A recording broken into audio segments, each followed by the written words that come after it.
the Google, the World Wide Web of emails that have come into organizations in terms of, I would assume that there are probably screenshots of real malicious emails and maybe even some examples of like what to look for, right? Sure. To look for like, who is the sender? Why am I receiving an email from Sally at wherever when I've never communicated to her before? And why is she asking me to open something? So just kind of putting up your spidey senses a bit, trusting your gut. But I think real examples are really helpful for people just to kind of see or visualize what something like that might look like. Mm-hmm. And it could even look like all of a sudden Kurt is sending me an email and it's so urgent and that just seems wrong, right? So again, just kind of keeping your guard up a little bit, maybe, having a screen door versus the door fully open. That's good advice.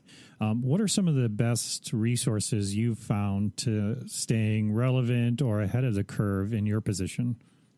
Yeah, that's a great question. And so I recently signed up with a particular provider who's providing me daily messages that pull together a digest of the most recent news.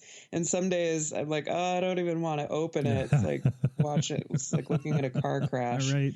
But that I would say that has been a very helpful resource because, yes, there are many resources out there and it can kind of get just difficult to find the hot topics or even the privacy regulatory space and maybe how that's shifting. So yeah, I feel like they just do a nice job of pulling that all together. But obviously, you have to spend money on that type of subscription or service. Sure. Otherwise, and I think it's krebsonsecurity.com is another good resource where he sort of explains a little bit more about a particular breach or even a unit of people that are trying to do bad things, nation state groups. How do you best balance being a champion for security within the organization versus doing the job? How do you find the best way to balance those two things? Yeah, that's an ongoing challenge as well. I don't necessarily subscribe to kind of a percentage of my time, but I have now believed I've made some really good hiring options within the team that will allow me to go on the road more, so to speak, right? To get out in front of business unit leaders, do more staff meeting presentations. And that's really where I feel like I need to be. Unfortunately, without having a couple key people in the team that I really needed to allow myself to get out there more and present. I was getting a bit more tactical, right? Like I had mentioned, I was reviewing emails that people had reported. Right. So there's definitely now more availability for me to kind of delegate within the team so that I can do more of that outreach and even just understanding what business units, what their strategy is and how the security or IT, perspective or partnership, how that would look depending on what they're trying to achieve or who they're talking to in terms of interest in third parties and that type of thing. One of the questions I like to ask folks as part of my standard list of questions is obviously I asked you about resources, but has there been anything like a book or a podcast or anything that's been very inspirational for you either in security or as a leader within an organization? Yeah, it's really interesting. I have read Cy Wakeman's book, and I think I'm saying her first name right. It's called Reality-Based Leadership. And I just really liked her method of writing, and she was very humorous. I do like humor, even if it's kind of tongue-in-cheek. And I just thought it was, and I am a full believer in reality-based leadership. Like, let's just be real, right? Whether that means bringing our fully authentic self to the workplace. And so I'm kind of an oddball in that I have the lights off in my office because we have just kind of intense lighting, and it's easier on my eyes. And so, I've just, now I'm that woman who works in the office with the lights off. But just being real, being yourself, and then trying to hit really necessary conversations head on versus the Minnesota nice, working our way around it and trying to be nice, but then say something behind people's back. Yeah, I think that's really good advice, because I've given similar advice before. Be deliberate, because if you're not, you're kind of messing with that other person in a way. You're letting them go about their day thinking that there's nothing else going on. And how are they going to grow if you're kind of just ignoring the situation? Yeah. And then I also wanted to kind of touch on the topic of, I call it the art of leadership. Oh, yeah. And there's a quote that I pretty much live by. And as we were talking about IT brand and branding our IT organization in a particular way, this quote just called out to me. And it's from Maya Angelou, and I'm sure you've heard it. But I've learned that people will forget what you said, people will forget what you did, but people will never forget how you made them feel. And that is a quote. I do love that quote.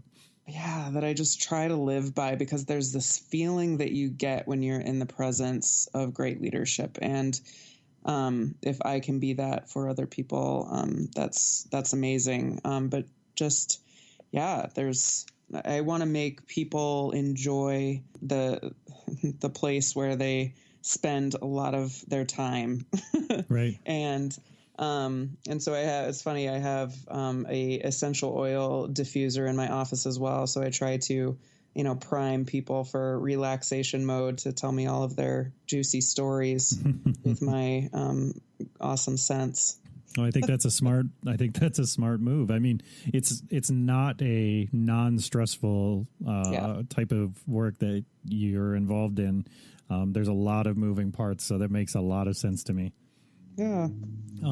So with that, I wanted to ask about tools.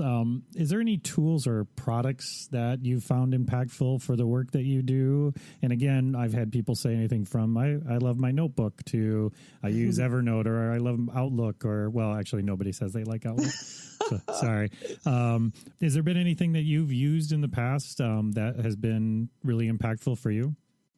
Yeah, in the workplace, it's funny. I'm an inbox zero freak, so I try to touch and review every email that comes across my plate, and so that in a methodology has been an important tool for me.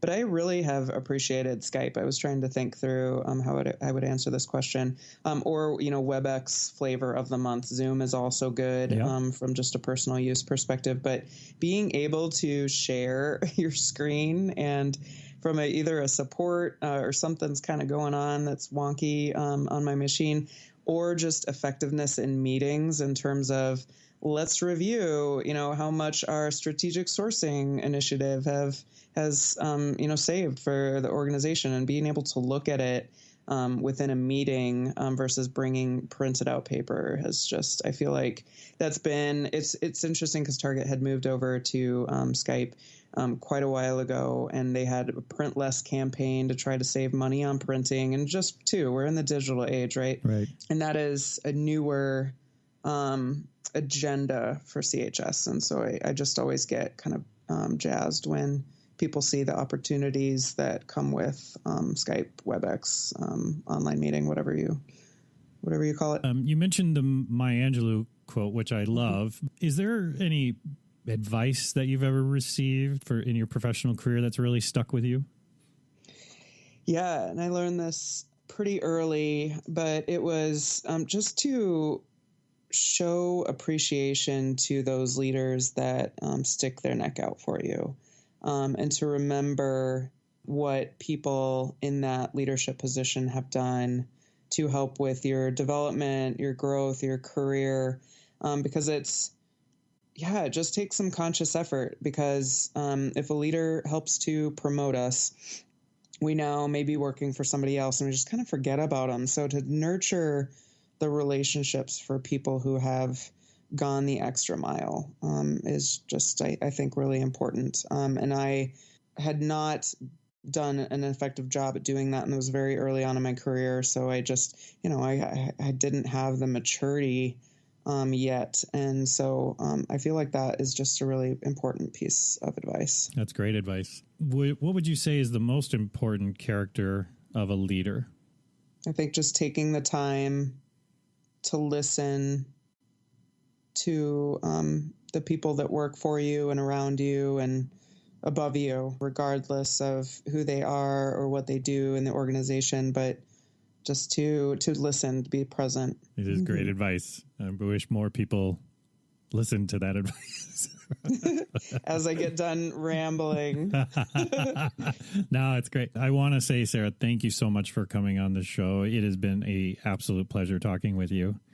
Thank you, Kurt. It's been great. And there you have it. I want to thank Sarah for joining me to talk about security and productivity. As always, I'd love to hear your feedback on the show. You can find me on Twitter at KRTS or at facebook.com/Schmidtlist. Or you can always find me on LinkedIn too. And be sure to tell your friends and colleagues about the show. Hit subscribe if you already haven't done so. And be sure to leave a review. It helps out a lot. Hope you have a fantastic week.